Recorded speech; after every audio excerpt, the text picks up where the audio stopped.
Asian MMOs suck. That is a blanket statement that applies to the vast majority of Asian MMOs.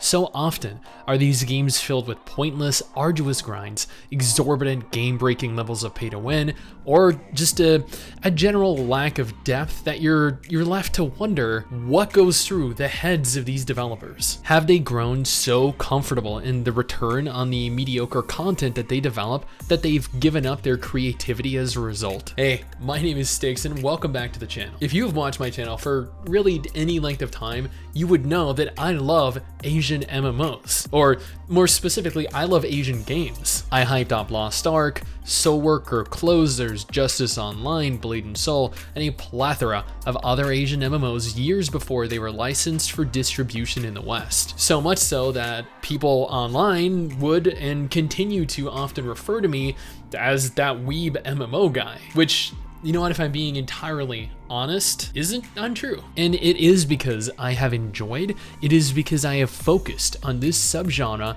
that I feel like I have a unique perspective on it and its future. Quick shout out to our patrons over on Patreon. This allows you to directly support us if you're interested. Every patron will have their name appear at the beginning of every single YouTube video, and you'll be immortalized in the MMO genre forever.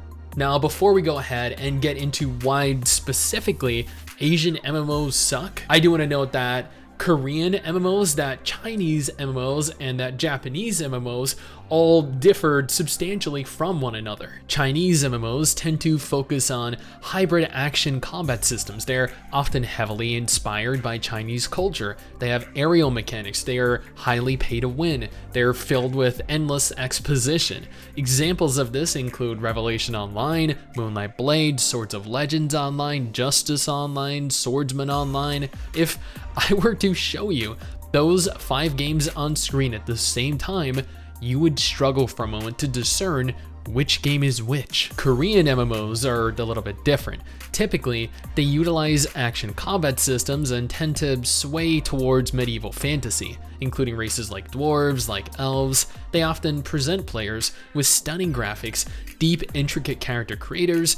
They are highly pay to win and are built to provide an endless grind. Examples of this include Black Desert Online, Lost Ark, Terra, Astelia Online, Blade and Soul, Elion. Unlike Chinese MMOs, however, Korean MMOs tend to differ a little more in terms of originality. Now, Japanese MMOs, however, are what people perceive to be the weeby MMOs. You know, the kind of games that neckbeard losers that played sexy cat girls and live with their parents typically tend to play. But you know what? That isn't exclusive to Japanese MMOs. I did that until I was probably about 24 years old, and I did that in World of Warcraft, which is not an Asian MMO, and I also happened to do it on a Blood Elf. I'm sure many of you guys can relate. I will say though that Japanese MMOs do tend to differ quite significantly from one another. PSO2 is an anime MMO with action combat. Final Fantasy XIV is a 3D MMO with tab target combat.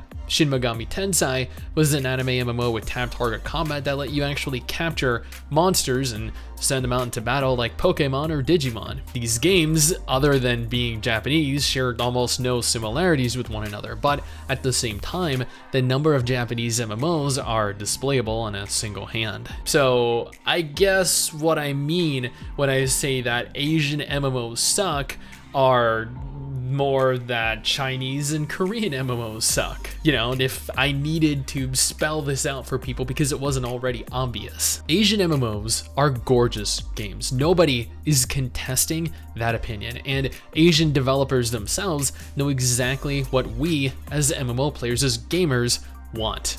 To an extent, I guess. We want stunning characters. We want a picturesque world to explore. We want fast, fluid combat. They build these games to completely captivate you as soon as you log into them. You're often provided with an extensive character creator, allowing you endless freedom to customize every facet of your avatar. This can take people hours, and you'll find no shortage of social media posts showcasing all the different ways that people utilize these tools to create some of the most incredible and at the same time disturbing looking characters imaginable. You log into the game and you see this absolutely gorgeous world. Everything looks bright. It looks so vibrant. It feels full of life, full of personality. You start taking quests, you start leveling, you start engaging in the combat. Everything feels fantastic, everything looks amazing. You're riding that high that these developers bank on at introductory levels after dedicating countless hours to the game. After the novelty has worn off, you then begin to realize that there are some alarming issues present that inhibit you, that have been inhibiting you this entire time. But you were enjoying yourself initially too much for it to really matter, or maybe you just didn't notice it. Nevertheless, beneath the surface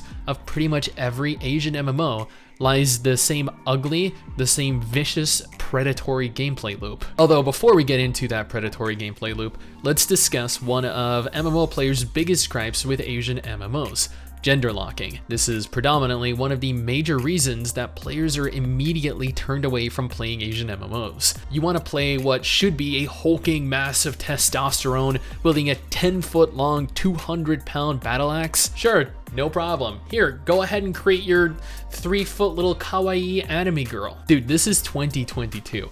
I know it takes substantially less effort to design costumes, to design animations, to design gear for a single race, for a single gender at a time, but come on. If we want to play as Shaq wearing a dress, we should be able to.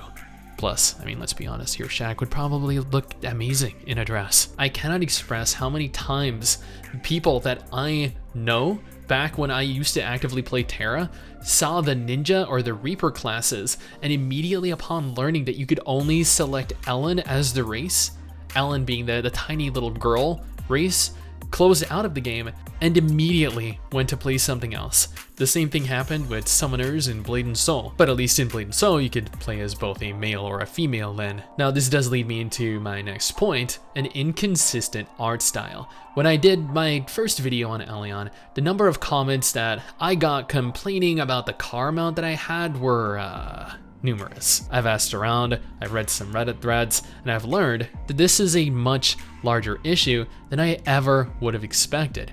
Seeing, as an example, some guy wearing baggy jeans, a crop top, massive butterfly wings, flip-flops, and a Power Ranger helmet running around a medieval castle dual-wielding sparkly cucumbers.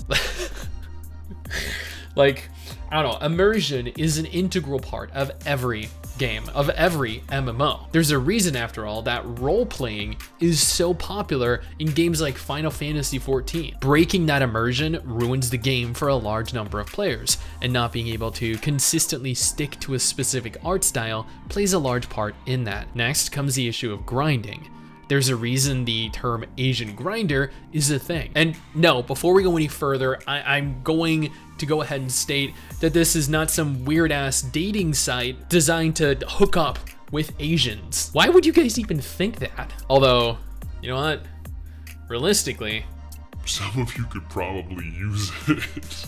Regardless, the term is more or less an amalgamated phrase that is often used to characterize both Korean and Chinese MMOs. It defines a very specific type of gameplay where players repetitiously recycle tasks ad infinitum. This can be as simple as farming the same group of monsters in Black Desert for hours, to running Guardian raids twice per day per ult in Lost Ark. Then there's pay to win, which is arguably the main reason that Asian MMOs repeatedly fail over here in the West. Now, the term pay to win is definitely open to interpretation. Some people are of the opinion that any advantage offered for real money is pay to win, meaning XP boosts, meaning potions that are sold in the cash shop. Heck, there are even people that believe the motorbike mount that I have in Final Fantasy XIV is pay to win because it has a faster base movement speed by default, which allows for you to navigate zones for the first time faster than other players that don't pay for it, even though you're capable of increasing your base movement speed in-game. Others believe that it is specific to physical, tangible items that provide a type of statistical bonus. Regardless of your definition though, their business model encourages players to spend as much money as they can. Typically for small incremental increases in statistics in the form of outfits or quality of life improvements, or at times something as ridiculous as enhancement protection. If you've ever played BDO, then you'd know how bad upgrading can get. Imagine working for months to obtain gear, to farm the materials necessary to upgrade said gear, and then to lose all of that hard work with your gear ending up destroyed because you didn't pay real money to protect yourself from a failed enhancement attempt. There are endless forms of pay to win in video games, and in MMOs specifically, because there are endless amounts of players that are willing to pay for things like this. The vast majority of us just don't want to put up with it in whatever form it takes. I read a thread over on Reddit just a couple days ago titled "Lost Ark is ruining my relationship," where the poster went on to state that not only did her boyfriend spend over 350 euro in Lost Ark as he wanted both the Plat and the Gold Founders packs, but he also purchased 2 additional packs after they became available. Fast forward a few days, he went and spent 100 euros on a pack because he needed potions, and it continued, as did he.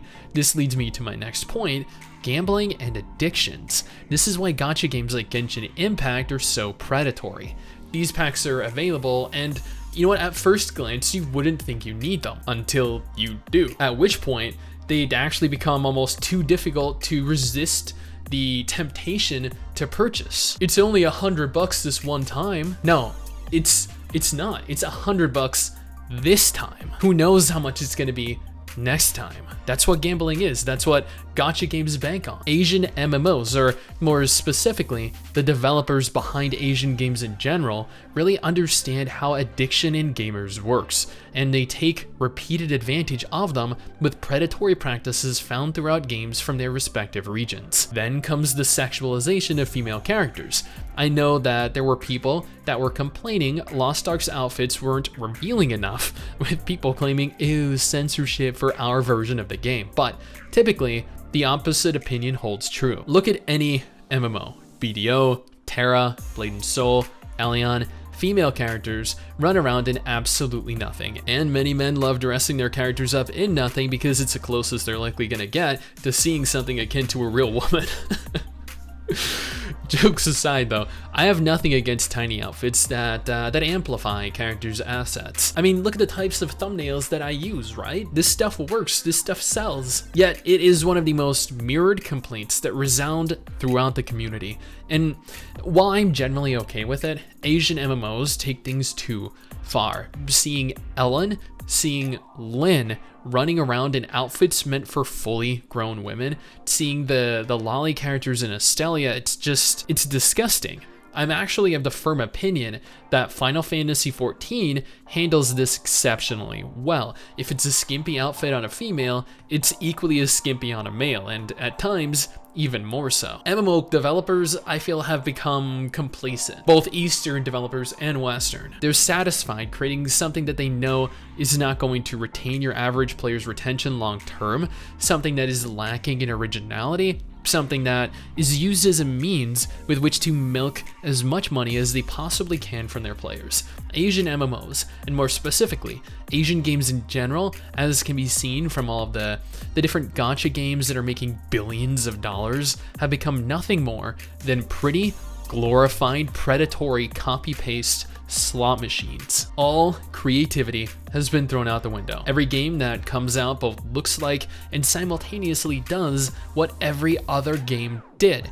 It's like the fast food industry. Oh, another chicken sandwich? But this time it's called the McCajun double fillet. Now, now don't get me wrong. There are some great looking games that are in the process of coming out, but at the same time, I feel like at the end of the day, every Asian MMO is just another Asian MMO. And while I personally get excited for realistically any MMO that looks even remotely enjoyable, I have ultimately been let down by almost every single one for one of, if not multiple, of the reasons we discussed above. Yes, Asian MMOs suck.